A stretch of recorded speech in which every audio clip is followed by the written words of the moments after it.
오늘 우리는 우리나라 산업화의 심장이라고 할 수 있는 경북 포항에서 제104회 총회로 모였습니다. 먼저 이 귀한 예배당에서 성총회를 열 수 있도록 은혜를 주신 하나님께 영광을 돌립니다. 총회를 섬겨주시는 기쁨의 교회 박진선 목사님과 장로님들 그리고 모든 성도님들 또한 함께 협력해 주시는 포항도회와 포항남도의 교회들과 총회들에게 진심으로 감사드립니다. 부지중 천사를 대접했던 아브라함 가정이 큰 복을 받았고 다윗 시대 때 하나님의 언약궤가 석 달이나 오벳 에돔의 집에 머물게 되었을 때 하나님께서 오벳 에돔의 온 집에 복을 주셨다고 하셨는데 지지로로 아직까지 고통받고 있는 이 지역에서 우리 총회가 열리기 때문에 하나님의 큰 위로와 은총이 이 지역에 임하시기를 바랍니다. 우리 한국교회는 선교 역사가 짧음에도 세계 교회사에서 그 유래를 찾기 힘들 만큼 큰 부흥을 이루었습니다. 통계청 조사에 의하면 한국 사회의 제1의 종교는 기독교라고 발표되었습니다. 참으로 가분한 은혜를 주신 하나님을 찬양하지 않을 수 없습니다. 그러나 지금 우리 한국 교회는 2000년대에 들어와서 마이너스 성장이라고 하는 생소한 말이 들리더니 점점 고착화되어가고 있습니다. 대다수 목회자들이 묵묵히 사명자의 길을 가고 있지만 일부 교회 안의 부도덕성과 교회 분열 그리고 교회 밖에 묻지발식의 공격으로 교회의 사회적 신뢰는 금이 가게 되었습니다. 그리하여 교회 고유의 사명인 예언자적인 사명은 빛을 잃었고 아무리 사회를 향하여 바른 소리를 해도 우습게 하는 슬픈 현실이 되었습니다. 경제든 종교든 급속히 성장하는 것은 급속히 쇠락한다는 속설을 벗어나지 못하고 있습니다. 근자의 못 항공사 주주 일가의 갑질 횡포로 그 회사의 주가가 곤두박질치고 결국 주주총회에서 재벌 오너가 이사로 선출되지 못하는 충격적인 사건을 목도했습니다. 이렇게 세상은 신뢰를 잃거나 이미지가 추락하면 과거의 공이 아무리 크고 지금 잘 나가도 한순간에 몰락하는 것이 세상입니다. 사회에서 이름값을 하고 건재할 수 있는 자본은 은금과 지식이 아니라 신뢰입니다. 지금 우리 한국교회는 그 무엇보다도 사회적인 신뢰를 회복하는 것이 당면 과제입니다. 먼저 우리 교단의 현 주소를 돌아봅시다. 총회는 1912년 9월 1일 창립된 이후에 교회 개척 설립과 전도운동을 꾸준히 전개해 왔습니다. 특히 1970, 80년대 여의도 광장에서의 전도 집회를 통하여 한국교회가 크게 부흥할 때 우리 교단도 전국 공항운동, 만사운동, 300만 운동을 하였고 다음 세대 부흥과 동반성장 운동을 전개해 오고 있습니다. 이런 부흥운동에 총회장이 중심에 서게 되고 총회장이 바뀔 때마다 무슨 운동, 무슨 목회라고 하는 이름으로 주제 사업을 하게 되니 총회가 하는 일이 지속성이 없고 1년 이벤트용이라는 비판까지 받게 되었습니다. 그러나 저는 그렇게 생각하지 않습니다. 역대 총회의 주제는 달랐고 총회장님들의 역점사항은 달랐습니다. 어떤 해는 다음 세대 때로는 화해에 거룩해 마을 목회 영적 부흥에 초점을 맞추고 간담회나 번역물 부흥회를 했습니다. 얼핏 보면 한 해 한 해 주제가 달라서 이벤트처럼 보일 수도 있지만 그 중심 사역과 흐름은 교회 부흥, 그리스도인의 사회적인 책임, 세계 선교의 비전, 국내외 교회 변함으로 요약할 수 있고 이것은 곧 총회를 세운 목적이라고 하겠습니다. 다시 말해서 해마다 총회장과 주제는 바뀌었지만 종합적으로 보면 일맥상통하였고 시대와 환경을 외면하지 않으면서도 연속성을 가지고 달려왔다고 하겠습니다. 제104회에도 이 연속성 위에 말씀으로 새로워지는 교회라고 하는 주제를 정하게 되었습니다. 즉 말씀과 혁신 두 축으로 나아가고자 합니다. 우리 교단도 2010년 285만 명이었던 교세가 작년 말에는 255만 명으로 감소되었습니다. 물론 저출산과 영성 쇠퇴 시대라는 원인도 있지만 우리의 가슴을 아프게 하는 내면도 있습니다. 몇 가지만 말씀드리면 가장 큰 감소의 원인은 목회자의 비도덕적인 일과 교회 내분과 갈등 재판으로 교단을 탈퇴하거나 실망한 사람들이 교회를 떠나면서 교인 감소뿐만 아니라 사회적인 신뢰 추락까지 가져왔습니다. 또한 주요 재단의 이사나 법리부서의 공천의 불신이 84%가 된다는 설문조사가 나왔습니다. 전문 지식이나 경험이 없는 분들이 주요 부서에 공천되므로 부실 투자 의혹, 뇌물재판, 정실재판에 시달리면서 공천의 불신뿐만 아니라 총회와 총회의 정치까지 불신당하게 되었습니다. 그리고 사회에서는 30, 40대 젊은 세대와 여성들이 활발하게 창의적이고 혁신적인 사고로 사회 중심에서 활동하고 있음에도 총회 총대의 평균 연령은 62.5세이므로 총대 구성에 다양화가 요구되고 있습니다. 또한 학력 인구의 감소로 교당 지은 7개 신학대학은 통폐합이라는 용어가 공동연히 나오고 있는 실정입니다. 기독공고의 설문조사 보고에 의하면 95%가 신학대학의 특단의 처방이 필요하다고 했습니다. 존경하는 총대 목사님, 장로님, 이런 사회적인 도전과 교회 내부의 문제 앞에 우리가 어떻게 해야 되겠습니까? 주전 444년 제3차 유대 포로기한 지도자의 느헤미야를 주목해 봅시다. 그는 페르시아 제국 아닥사스다 왕의 술 맡은 관원으로 있었습니다. 왕의 신임을 받고 왕과 대장 왕의 측근으로 소위 문고리 권력을 갖고 있던 사람이었습니다. 그러나 그는 예루살렘 성벽이 무너지고 성문이 불탔다는 소식을 듣고는 애통해하며 여러 달 동안 금식하며 집중으로 기도했습니다. 일반적으로 사람들은 기도를 하면 더 높은 자리, 더 편한 자리, 더 좋은 자리를 위해서 기도하는 데 비해 그는 지금보다 더 낮고 험한 자리일지라도 조국을 위해 봉사할 기회를 달라고 기도했습니다. 하나님의 뜻을 묻는 그의 기도와 애국심, 그리고 그의 역사의식이 예사롭지 않았습니다. 무너져가는 성벽을 재건할 수 있다고 하면 지금의 자리를 내어놓겠다는, 모두가 선망하는 자리를 내어놓겠다고 하는 자신의 욕구를 채우는 기도가 아니라 자신을 비우는 기도를 드렸습니다. 왕은 드디어 그를 유대지역 총독으로 임명하였습니다. 느헤미야는 예루살렘에 부임하지 말자 조용히 성벽이 무너진 상태를 현장 시찰한 후에 다음날 모든 지도자들을 불러놓았습니다. 그가 일성으로 한 얘기입니다.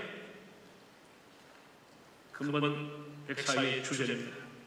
우리가 더 이상 이방인들로부터 수치를 당하지 말자고 외쳤습니다.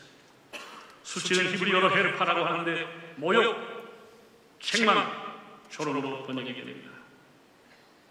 그렇습니다. 이제 우리로 결단하여 하나님의 교회가 더 이상 세상으로부터 조롱을 당해서는 안 되겠습니다. 교회 지도자인 목사, 장로가 더 이상 세상으로부터 수치를 받아서는 안 되겠습니다.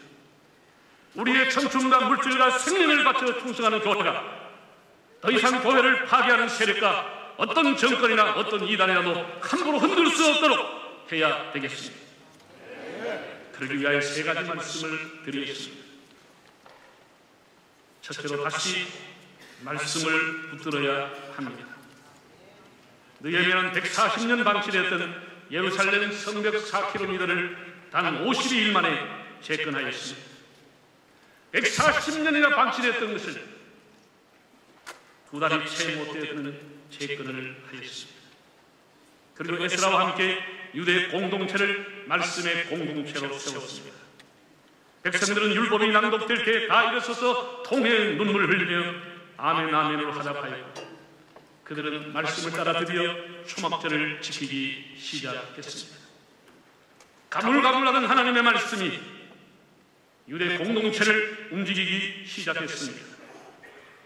사랑하는 여러분, 지금 한국교회 안에서 일어나는 모든 문제의 원인이 무엇일까요? 사람마다 여러 가지 일이 진단하고 있지만 한 가지입니다. 교회가, 주의 종들이 말씀에서 이탈됐기 때문입니다. 왜 중세기의 교회가 타락과 부패의 길을 갔습니까? 그때도 기도는 있었습니다. 그러나 통회하는 기도는 없었습니다. 지금은 통회하는 기도가 있습니까? 16세기에도 죄사함의 은혜는 있었습니다. 그러나 사죄의 기쁨은 없었습니다. 지금 성도들이 예배를 드리며 사죄의 감격과 기쁨을 누리고 있을까요? 그때도 설교는 있었습니다. 그러나 그 설교에 복음은 없었고 사람의 이기적인 소리만 있었습니다. 지금의 강단은 어떻습니까? 성도들이 강단을 통하여 하나님의 음성을 듣고 있습니까? 강단이 희화화되고 있지는 않습니다. 성경은 글이 아니라 길입니다. 성경은 책이 아니라 답입니다. 성경은 해설이 아니라 생명입니다. 우리가 다시 하나님의 말씀을 붙들고 솔라 스크립투라, 다시 하나님의 말씀으로 돌아가는 것만이 한국교회를 새롭게 하는 길이라고 믿습니다. 성경 한 권이면 족한 운동이 일어나야 되겠습니다. 둘째로 교회를 미래를 위하여 혁신해야 됩니다. 느헤미야 에스라와 함께 유대 공동체를 말씀 공동체로 세우는 동시에 사회 혁신을 단행했습니다. 유대 기득권 층에서 가난한 자들에게 고리 이자를 받기 때문에 약자들의 삶도 피폐할 수밖에 없었습니다. 그들이 울면서 느헤미야를 찾아왔습니다. 우리가 더 이상 살기 어렵게 되었노라. 느헤미야는 더 이상 고리 이자를 받지 못하게 함으로써 빈부의 격차를 줄였을 뿐만 아니라 서로가 서로를 이해하는 상생의 사회를 이루었습니다. 그리고 예루살렘의 인구가 적은 것을 보고 공직자들로부터 예루살렘으로 이주할 것을 명하여 성전 중심으로 예루살렘이 다시 번성하게 되므로 성전이 유대 사회의 센터가 되었습니다. 이제 우리도 관행이나 기득권으로부터 가감하게 결별하는 혁신을 해야겠습니다. 여러분, 우리 인생에서 가장 젊은 날은 오늘입니다. 목사 장로로서 현역의 옷을 벗기 전에 후배들에게 목회 생태계와 한국교회 미래를 위하여 교회를 교회답게, 총회를 총회답게 혁신해야 되겠습니다. 왜 교회법에는 승수하는데 사회법에는 패소하게 되는지 원인을 분석하여 헌법과 제1조를 개정하고 공천 제도의 변화와 전문적이고 중립적인 외부 인사로 하여금 신학대학을 객관적으로 평가하게 하고 젊고 진취적인 다양한 목소리를 들을 수 있는 총회, 총례 구성에 변화하는 교단의 혁신 방안을 담은 교단 미래 정책 문서를 만들어 향후 교단이 새로워질 수 있는 혁신 정책이 제시되어야 합니다. 셋째로 말씀과 혁신으로 새로지기 위하여 무엇보다도 이제 우리가 하나가 되어야 되겠습니다. 느헤미야가 다윗의 성벽을 재건하고 말씀 공동체, 재건 공동체를 세운 비결은 하나됨에 있었습니다. 산발락과 도비아는 반대 세력의 집요한 방해 공작이 있었음에도 느헤미야는 유대 공동체가 하나됨을 통해서 모든 장애를 극복했습니다. 지금 우리 한반도를 둘러싼 국제정세는 우리에게 매우 불리하게 돌아가고 있습니다. 일본 아베 정권의 역사를 왜곡하고 독도를 자기들의 영토라고 주장하며 또 제국주의의 부활을 꿈꾸면서 우리에게 무역 불공정 마찰을 일으켜왔습니다. 우리는 그들의 과거를 건드렸고 그들은 우리의 미래 사상을 흔들어 놓았습니다. 중국도 방라당 사드 배치에 반발하여 수년 동안 군사적, 외교적, 경제적 압박을 가하고 있습니다. 거기다가 북한 김정은은 남북 정상회담과 군사 협의로 아랑곳하지 않고 수시로 미사일을 쏴대고 있습니다. 무엇보다도 우리의 우방국인 미국의 트럼프 대통령은 한국을 사업 대상으로 삼고 계속 방위 증명을 요구하고 있으며 우리 땅 판문점에서 한반도 문제로 북미 정상회담을 하면서 우리나라를 배제시켰습니다. 국제정세가 이렇게 급변하게 돌아가면서 정치권은 연일 정쟁에 몰두하며 갈등 공화국의 치부를 드러내고 있습니다. 구한말 개화파가 수구파가 정권 싸움을 하는 동안 통째로 국권을 강탈당했던 잃어버린 세월을 반면교사로 삼지 못하는 비통한 시국입니다. 저렇게 가난과 질병으로 자유를 유보당하며 살아가는 북한 주민들은 우리는 행복하다고 하는데 온갖 풍요 속에 마음껏 자유를 누리는 우리의 청년들은 해리조선을 외치고 있습니다. 무엇인가 잘못돼도 크게 잘못된 사회입니다. 우리 사회의 미래와 희망을 얘기하는 곳이 어디에 있습니까? 사회만 그렇습니까? 지금 우리 교단은 어떻습니까? 근자의 헌법 해석과 재판 판결을 가지고 두 편으로 나누어서 온갖 에너지를 다 쏟으며 첨예하게 갈등하고 있습니다.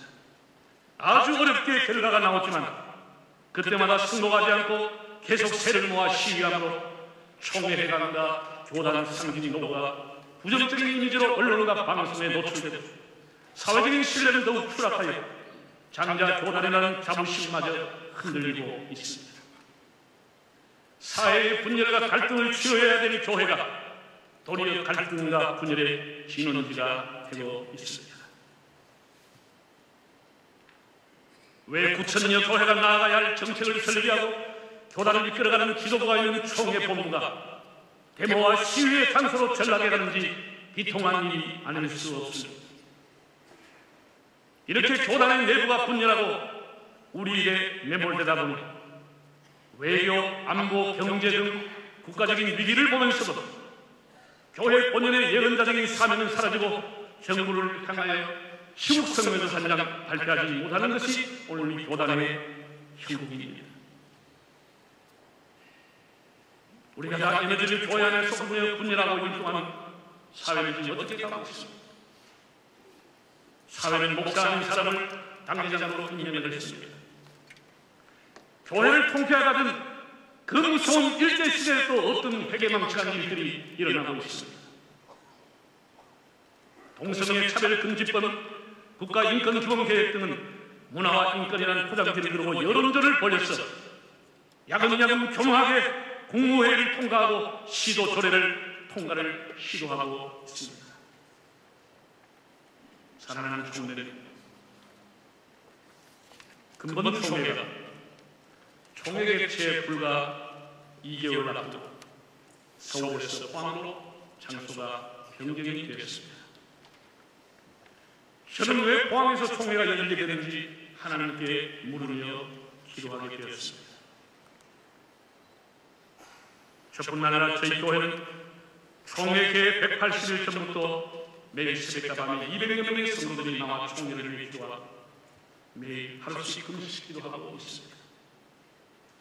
저는 기도하면서 나름 깨달은 것이 있습니다. 제가 40년 가까이 목회했지만 늘 하나님 앞에 우리 모두가 기도하고 살았습니다. 하나님은 정말 너무 입이 무거우신 분입니다. 제가 수많은 날 기도해도 한 번도 이것이다 저것이다 말씀하지 않았습니다.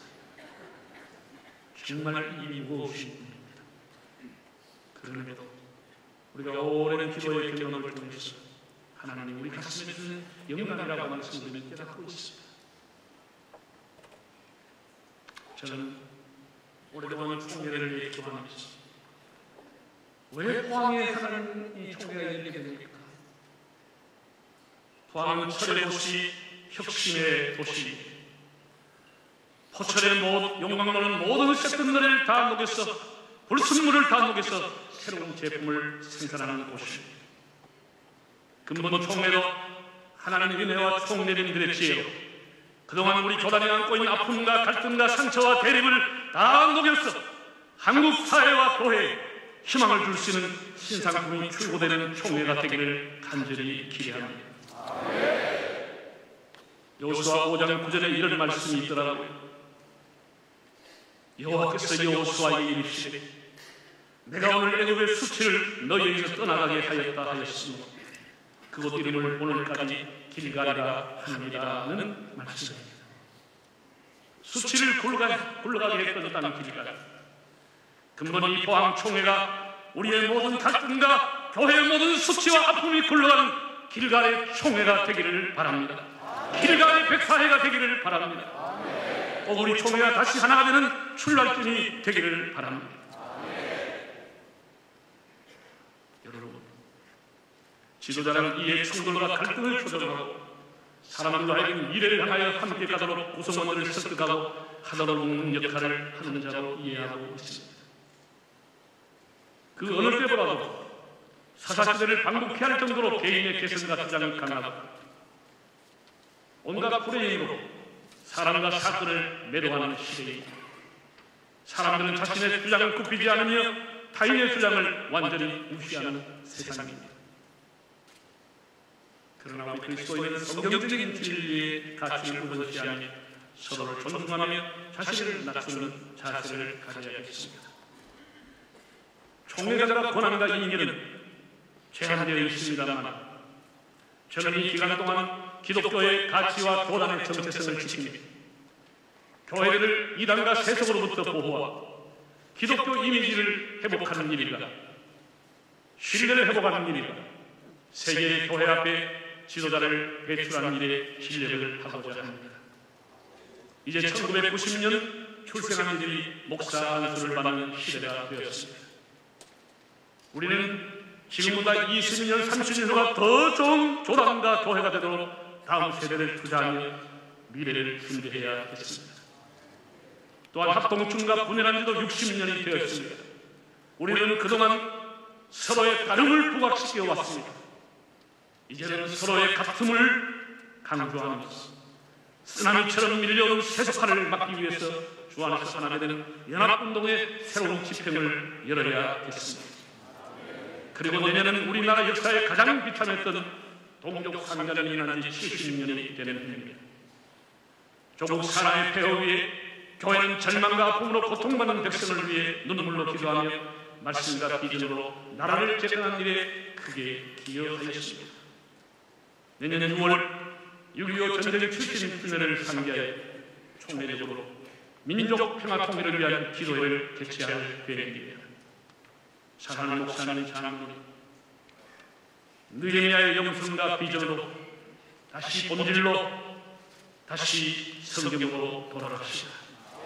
교회의 미래를 위하여 혁신합시다. 이제 복음 안에서 부디 우리 하나가 됩시다. 우리가 말씀으로 새로워지려고 몸부림치고 주 안에서 하나 되기를 힘쓴다면 하나님은 반드시 수치의 시대를 굴러가게 하시고 영광의 시대, 교회가 존중받는 시대를 열어주시라고 확신합니다. 제104의 총대는 한 분 한 분이 혁신의 동지로 교단 미래 설계자로 하나님의 동역자로 동참해 주시기를 바랍니다. 우리의 목회지에 크고 작음을 떠나서 어디에 있든지 목회의 본질과 사명을 위해 보내야 합니다. 실패 속에도 주님께 길을 물으며 후배들이 긍지를 가지고 주의 길을 갈 수 있는 목회적 풍토를 만들어야겠습니다. 우리 목사의 삶은 장로님도 별반 없으라고 봅니다. 교회 지도자의 삶이라고 하는 것은 짜고 짜면 교회가 나옵니다. 교회는 우리의 기도의 제목이요 소망이요 우리의 컨텍스트요 주님의 몸이기 때문입니다. 교회 존재함 그 자체가 근위가 되는 교회, 거룩함이 힘이 되는 교회, 조국의 평화 통일을 위해 디딤돌이 되는 교회, 혼란한 시대의 민족의 등대가 되는 교회를 꿈꾸면서 그 성벽 개근의